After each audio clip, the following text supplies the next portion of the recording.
দেখো, এমনিতে আমি মিনি ব্লগ বা ডেইলি ব্লগ করতে পারি না। বাট কি মনে হলো আজকে, তাই শুরু করে দিলাম। সে যাই হোক, আজকের গরমটা নিশ্চয়ই আমার মুখ দেখে বুঝতে পারছো কতটা পরিমাণের ছিল।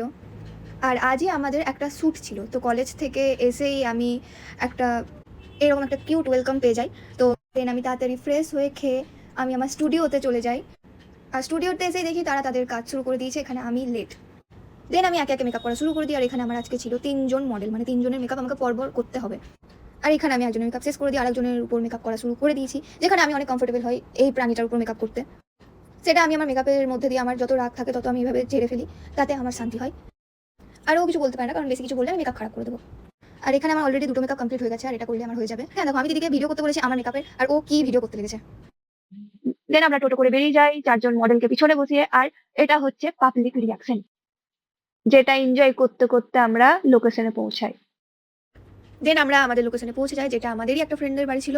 আর সে আমার স্টুডেন্ট, আর সেও একজন মেকআপ আর্টিস্ট, তার কাছেও দুটো মডেল মেকআপ করেছে। আচ্ছা, এতক্ষণে নিশ্চয়ই বুঝেই গেছো আমরা কোন থিমের উপর শ্যুটটা করেছি। তারপর আমরা একসঙ্গে মডেলদের পিকচার ক্লিক করার পর এক এক করে ফটোশ্যুট করিয়ে দিই। দেন এটা বৈশাখীর তরফ থেকে একটা ছোট্ট মতন পার্টি ছিল আমাদের সবার জন্য, মডেল প্লাস মেকআপ আর্টিস্ট আর ফটোগ্রাফারের জন্য, যেটা বৈশাখী দেয়। দেন আমরা কোল্ড ড্রিঙ্কস খেয়ে বৈশাখীকে টাটা বলে আমরা আমাদের বাড়ি চলে আসি। চলো আজকের জন্য এতটাই, টাটা, নেক্সট ভিডিওতে আবার দেখা হবে।